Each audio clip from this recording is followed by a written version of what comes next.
ಒಂದು ಬುನಾದಿಯಿಂದ ನಿಮ್ಮನ್ನ ಬುನಾದಿ ಅನ್ನೋಕ್ಕಿಂತ ಶಿಕ್ಷಣದಿಂದ ಇಲ್ಲಿವರೆಗೂ ತಂದಿರುತ್ತೆ. ಇದನ್ನ ನೀವು ಮುಂದೆ ಕಂಟಿನ್ಯೂ ಮಾಡ್ಕೊಂಡು ಹೋಗಿ. ಇದು ಋಣಾನುಬಂಧ ರೂಪೇಣ ಅಂತೇಳಿ ಪಶುಪತ್ನಿ ಸುಧಾಲಯ ಅಂತ ಒಂದು ಶ್ಲೋಕ ಇದೆಯಲ್ಲ, ಆ ಶ್ಲೋಕ ನೆನಪಾಗುತ್ತೆ BEd ಅಂತ ನೆನಪು ಮಾಡಿಕೊಂಡು ಕೂಡಲೇ. ಸೊ ಹಾಗಾಗಿ ನಿಮಗೆ BEd ಒಳ್ಳೆ ಮಾರ್ಗದರ್ಶನ ಕೊಡುತ್ತೆ, ಒಳ್ಳೆ ಚಟುವಟಿಕೆಗಳು ಇಲ್ಲಿ ನಡೆಯುತ್ತವೆ. ಮತ್ತು ಇಲ್ಲಿ ಶಿಕ್ಷಕರ ಬಗ್ಗೆ ಹೇಳ್ಬೇಕಾದ್ರೆ ಶಿಕ್ಷಕರು ಎಲ್ಲರೂ ಒಂದೇ ಮಾತಲ್ಲಿ ಹೇಳ್ಬೇಕಾದ್ರೆ ಸುಂದರವಾಗಿ ಪಾಠ ಮಾಡ್ತಾರೆ. ಇದರಲ್ಲಿ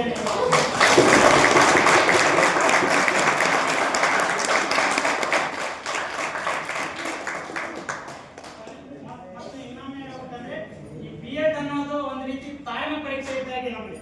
ಯಾಕಂದ್ರೆ ಅಸೈನ್ಮೆಂಟ್ಸ್, ಸೆಮಿನಾರ್ಸ್, ಪ್ರೆಸೆಂಟೇಷನ್ಸ್ ಇವೆಲ್ಲ ಬಹಳ ರಾತ್ರಿ ಬರೆದ್ರು ಮುಗಿಲಾರ್ದಂತ ವಿಷಯಗಳಲ್ಲಿ ಇರ್ತಾವೆ. ಬಹಳ ಟೆನ್ಷನ್ ಕೊಡ್ತೇವೆ, ಆದ್ರೆ ಯಾರು ಟೆನ್ಷನ್ ತಗೋಬೇಡಿ. ತಾಳ್ಮೆ ಅನ್ನೋದು ಬಹಳ ಮುಖ್ಯ ಮನುಷ್ಯನಿಗೆ. ಸೊ ಅದಕ್ಕೆ ಅಪ್ಪಮಾದೇವರು ಹೇಳ್ತಾರೆ ಒಂದು ವಚನದಲ್ಲಿ, ಬೆಟ್ಟದ ಮೇಲೊಂದು ಮನೆಯ ಮಾಡಿ ಮೃಗಗಳಿಗೆ ಹಂಚಿದೊಡೆ ಅಂತಯ್ಯ, ಸಮುದ್ರದ ತಡೆಯಲ್ಲೊಂದು ಮನೆಯ ಮಾಡಿ ಹೊರೆ ತೊರೆಗಳಿಗೆ ಹಂಚಿದೊಡೆ ಅಂತಯ್ಯ, ಮತ್ತು ಸಂತೆಯೊಳಗೊಂದು ಮನೆಯ ಮಾಡಿ ಶಬ್ದಕ್ಕೆ ನಾಚಿದೊಡೆ ಅಂತಯ್ಯ. ಚನ್ನಮಲ್ಲಿಕಾರ್ಜುನ ದೇವ ಗೆಳೆಯ, ಲೋಕದಲ್ಲಿ ಹುಟ್ಟಿದ ಬಳಿಕ ಸ್ತುತಿ ನಿಂದನೆಗಳು ಬಂದರೆ ಮನದಲ್ಲಿ ಕೋಪವ ತಾಳದೆ ಸಮಾಧಾನಿಯಾಗಿರಬೇಕಂತ ಹೇಳ್ತಾರೆ.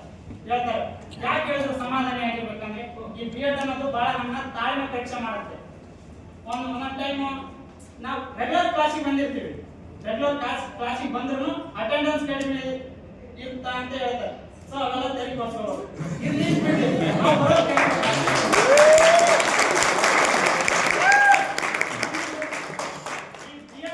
ಸ್ವಲ್ಪ ಸಂಬಂಧಗಳು ಇರ್ತವೆ. ಸಂಬಂಧ ಅಂದ್ರೆ ಸ್ನೇಹ ಸಂಬಂಧ ಹುಟ್ಟುತ್ತ. ಈ ಸ್ನೇಹ ಸಂಬಂಧದಲ್ಲಿ ಕೆಲವೊಂದಿಷ್ಟು ಸೀಮಿತವಾಗಿರುತ್ತೆ, ಅಂದ್ರೆ BEdಗೆ ಸೀಮಿತ ಆಗಿರುತ್ತೆ. BEd ದಾಟಿದ ಮೇಲೆ ಅಂತ ಸ್ನೇಹ ಸಂಬಂಧ ಇರುತ್ತೆ, ಇನ್ನೊಂದು ಮುಂದುವರಿತಿರುತ್ತೆ. ಅಂತ ಸಂಬಂಧಗಳಿಗಾಗಿ ಹಲಮಪ್ರಭು ಅವರು ಒಂದು ವಚನದಲ್ಲಿ ಹೇಳ್ತಾರೆ, ಎತ್ತನ ಮಾಮರ ಎತ್ತನ ಕೊಯ್ಯಿದೆ, ಎತ್ತನಿಂದ ಎತ್ತ ಸಂಬಂಧವಯ್ಯ, ಬೆಟ್ಟದ ಮೇಲಿನ ನೆಲ್ಲಿಯ ಕಾಯಿಗೆ, ಸಮುದ್ರದ ಒಳಗಿನ ಉಪ್ಪು ಎತ್ತನಿಂದ ಎತ್ತ ಸಂಬಂಧವಯ್ಯ, ಎನಗೂ ಎನ್ನ ಗೋಯಿಸುವ ಲಿಂಗಕ್ಕೂ ಎತ್ತನಿಂದ ಎತ್ತ ಸಂಬಂಧವೇ ಅಂತ. ನೋಡಿ, ಈ ಸಂಬಂಧ ಅನ್ನೋದು ಬಹಳ ವಿಶೇಷತೆ ಆಗಿರುತ್ತೆ. ವಸಂತ ಕಾಲದಲ್ಲಿ ಹಣ್ಣು ಬಿಡುತ್ತಿರ್ತಕ್ಕಂಥ ಬೆಟ್ಟದ ನೆಲ್ಲಿಕಾಯಿಗೆ ಸಮುದ್ರದ ಉಪ್ಪು ಬೇಕಂತೆ. ಅವೆರಡು ಬೆರ್ತನೆ ತಿನ್ಲಿಕ್ಕೆ ಟೇಸ್ಟ್ ಆಗಿರುತ್ತೆ. ಈ ಬರೇ ನೆಲ್ಲಿಕಾಯಿ ತಿಂತೀರಾ ಕೊಟ್ರೆ ತಿಂತೀವಿ ನಾವು ಕೈ ಹತ್ರಿ ಅದೇಗಿರುತ್ತೆ, ಕೈಯಾಗಿರುತ್ತೆ. ಹಾಗಾಗಿ ಅದು ಉಪ್ಪು ಬೇಕು, ಉಪ್ಪು ಬೇಕೋ ಬೇಡವಾ? ನಿಸ್ವಾರ್ಥ ಸೇವೆ ಅಂತ ಬಂದ ಕೂಡಲೇ ನಮಗೆಲ್ಲ ನೆನಪಾಗೋದು ಮೊದಲು ಶಿಕ್ಷಕರು, ಇಂಜಿನಿಯರ್ಸ್, ಡಾಕ್ಟರ್ಸ್, ಮೊದಲನೇದಾಗಿ ತಂದೆ ತಾಯಿ. ಇವರಿಗಾಗಿ ಬೇಂದ್ರೆ ಅವರು ಒಂದು 4 ಮಾತಲ್ಲಿ ಹೇಳ್ತಾರೆ, ಚಳಿ ಇರಲಿ ಮಳೆ ಬರಲಿ, ಮಂಜು ಸುರಿಯುತ್ತಲಿರಲಿ, ಬಿಸಿಲು ಕುದಿಸುತ್ತಲಿರಲಿ, ಮುಮ್ಮುಖದ ಋತುಮಾನ ಹೇಗೂ ಇರಲಿ, ನಗುತ್ತ ಒಲಿವೆವು ನಾವು, ನಗುತ್ತ ಒಲಿಸುವೆವು ಅಂತ.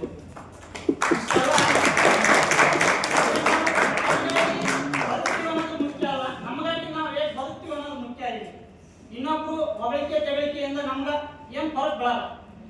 ಸೊ ನಮ್ಗಾಗಿ ನಾವು ಬದುಕಬೇಕು ಅನ್ನೋದು ನಮ್ಮ ಅನಿಸಿಕೆ. ನೀವು ಇಲ್ಲಿಗೆ ಬಂದಿರಿ, ಒಳ್ಳೆ ಸ್ಟೇಜ್ ಕರೆ ಸಿಕ್ಕರೆ ತಗೊಳ್ಳಿ, ಒಳ್ಳೆ ಮಾಡಿ ಮಾತಾಡಕ್ ಬರೋದು ಚಿಂತೆ ಇಲ್ಲ, ಬಂದ್ ಹೋಗಿ ನಿಮ್ಮ ಮಾಡಿ 4 ಮಂದಿ ನೋಡಿದಂಗ ಆಗುತ್ತೆ ಅಷ್ಟೇ. ನಮ್ಮ ಅನಿಸಿಕೆ ಅಷ್ಟೇ, ಬೇರೆಯವ್ರು ಯಾವಾಗ ನಮ್ಗೆ ಬರ್ತೀವಿ. ಇನ್ನು ವಿದ್ಯಾ ಮಹತ್ವ ಅಂತ ಬಂದ ಕೂಡಲೇ ಸಂಸ್ಕೃತದಲ್ಲಿ ಒಂದು ಶ್ಲೋಕ ಇದೆ, ರೂಪ ಯೌವನ ಸಂಪನ್ನ ವಿಶಾಲ ಕುಲ ಸಂಭವ ವಿದ್ಯೆಯಿನ ಶೋಭಂತೆ ನಿರ್ಗಂಧ ಇವ ಕಿಂಶುಕ ಅಂತೇಳಿ. ಅಂದ್ರೆ ಒಬ್ಬ ವ್ಯಕ್ತಿಗೆ ಅವ್ನ ರೂಪ ಎಷ್ಟು ಮುಖ್ಯನೋ ಆ ರೂಪಕ್ಕೆ ತಕ್ಕಂಗೆ ಗುಣ ಇರಬೇಕು. ಆ ಗುಣ ಇರ್ಲಿಕ್ಕೆ ಅವ ಯಾವ ರೂಪ ಇಟ್ಕೊಂಡು ನೋಡಿ ಸಾಕು.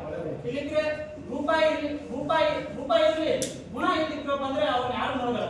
ಉದಾಹರಣೆ, ಇವತ್ತು ನಾವು ಬಣ್ಣ ನೋಡಿ ಯಾರನ್ನು ಮೇಲು ಕೀಳು ಅಂತ ಯೋಚನೆ ಮಾಡಲ್ಲ. ಆಗಿತ್ತಪ್ಪ ಅಂದ್ರೆ ಇವತ್ತು ರಾಷ್ಟ್ರಪತಿ ದ್ರೌಪದಿ ಮುರ್ಮು ಕೂಡ ರಾಷ್ಟ್ರಪತಿ ಆಗ್ತಿದ್ದಿಲ್ಲ, ಬಣ್ಣ ನೋಡಿ ಏನಾದ್ರು ಮಾಡಿದ್ರೆ.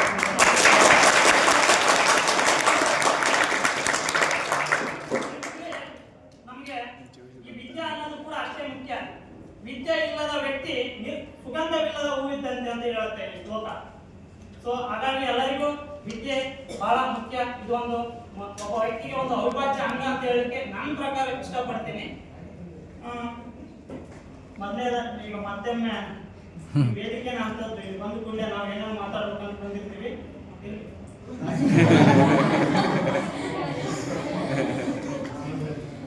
ಇರ್ಲಿ ಎಲ್ಲ ನೀವು ಬಂದಿರ್ತಾರಲ್ಲ, ಆ ಅಸೈನ್ಮೆಂಟ್ಸ್ ಅವೆಲ್ಲ ಬರೀರಿ.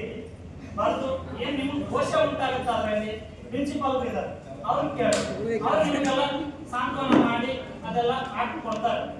ನಿಮ್ಗೆ ಏನ್ ಕಷ್ಟ ಅಂತ ಬಂದ್ರೆ ಅವ್ರನ್ನ ಕೇಳಿ. ಯಾಕಂದ್ರೆ ಒಂದು ಶಾಲೆಗೆ ಆಧಾರ ಸ್ತಂಭ ಅವರೇ ಆಗಿರ್ತಾರೆ, ಭದ್ರ ಬುನಾದಿ ಆಗಿರ್ತಾರೆ.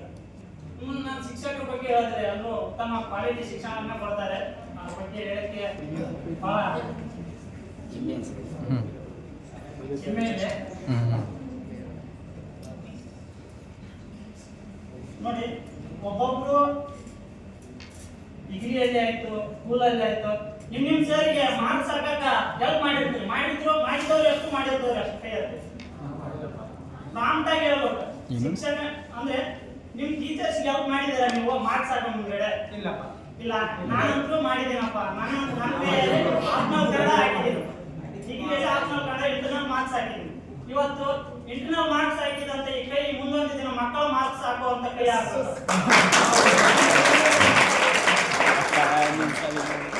ನೀವು ಭವಿಷ್ಯದ ಶಿಕ್ಷಕರ ಆಗಕ್ಕೆ ಬಂದಿದ್ದೀರಿ, ಒಳ್ಳೆ ಉತ್ತಮ ಶಿಕ್ಷಕರಾಗಿ ಅಂತ ಹೇಳ್ತಾ ನನ್ನ 2 ಅನಿಸಿಕೆಗಳನ್ನು